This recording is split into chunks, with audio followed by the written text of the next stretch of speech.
नमस्कार दोस्तों, आप सभी का एक बार फिर से स्वागत है हमारे चैनल दुर्गा भक्ति मार्ग में।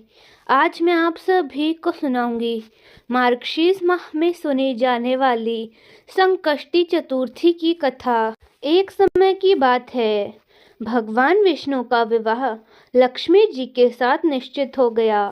विवाह की तैयारियां होने लगी।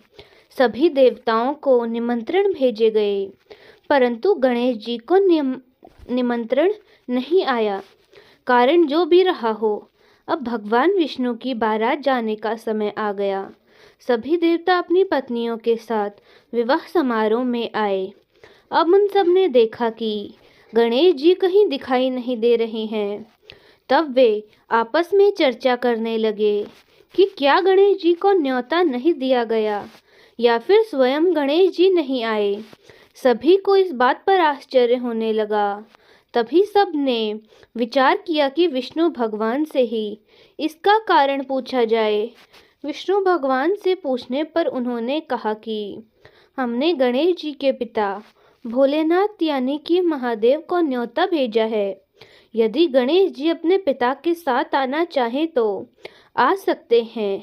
अलग से न्योता देने की क्या आवश्यकता थी।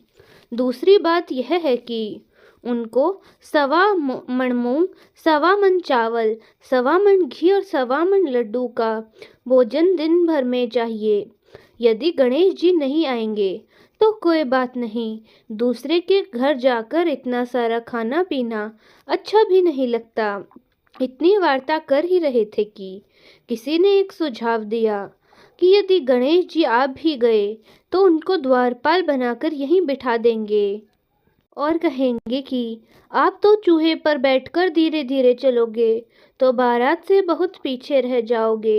यह सुझाव सबको पसंद आ गया तो विष्णु भगवान ने अपनी सहमति देने होना क्या था, इतने में ही गणेश जी वहां आ पहुंचे और उन्हें समझा बुझाकर घर की रखवाली करने के लिए बैठा दिया गया।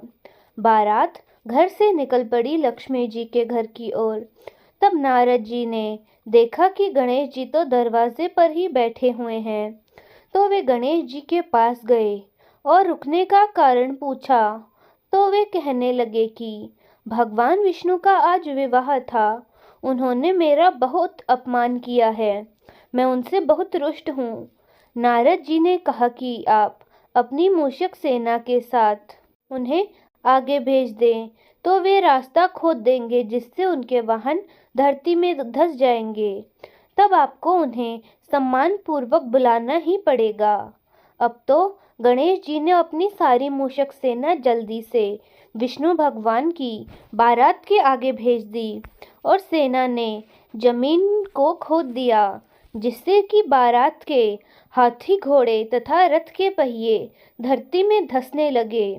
लाख कोशिश करने पर भी पहिए नहीं निकले। सभी ने अपने अपने उपाय किए, परंतु पहिए नहीं निकले, बल्कि जगह जगह से टूटने लगे, जिससे कि वे आगे ना जा सकते थे। किसी के समझ में कुछ नहीं आ रहा था। तब नारद जी ने कहा कि आप लोगों ने गणेश जी का अपमान करके अच्छा नहीं किया, यह उसी का फल है। यदि आप उन्हें बुला लेते तो ऐसा नहीं होता। यदि उन्हें मना कर लाया जाए तो आपका कार्य सिद्ध हो सकता है और यह संकट टल सकता है। महादेव भगवान ने अपने दूत नंदी को भेजा और वे गणेश जी को लेकर आए। गणेश जी का आदर और सम्मान के साथ पूजन किया गया। तब कहीं रथ के पहिए निकले। अब रथ के पहिए निकल गए तो वे टूट फूट गए, तो उन्हें सुधारे कौन। पास के खेत में खाती काम कर रहा था, उन्हें बुलाकर लाया गया। खाती अपना कार्य करने से पहले श्री गणेशाय नमः कहकर गणेश जी की वंदना वन में ही करने लगा। देखते ही देखते खाती ने जल्दी से ही सभी पहियों को ठीक कर दिया। वह खाती कहने लगा कि देवताओं, आपने सर्वप्रथम गणेश जी को नहीं मनाया होगा और ना ही उनका पूजन किया होगा।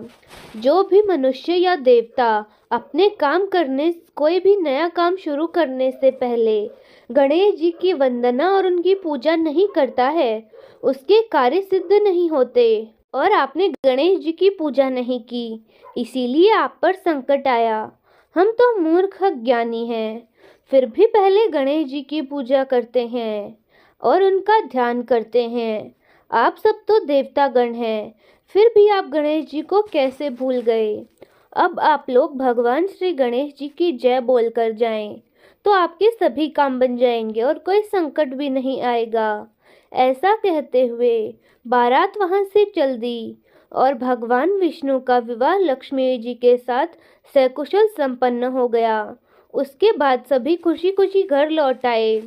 हे गणेश जी महाराज, जैसे आपने विष्णु भगवान के काज को संवारा, ऐसा सबके काज को संवारना। कहानी कहने वाले, सुनने वाले और हुकारा भरने वाले सबकी मनोकामनाओं को पूरा करना।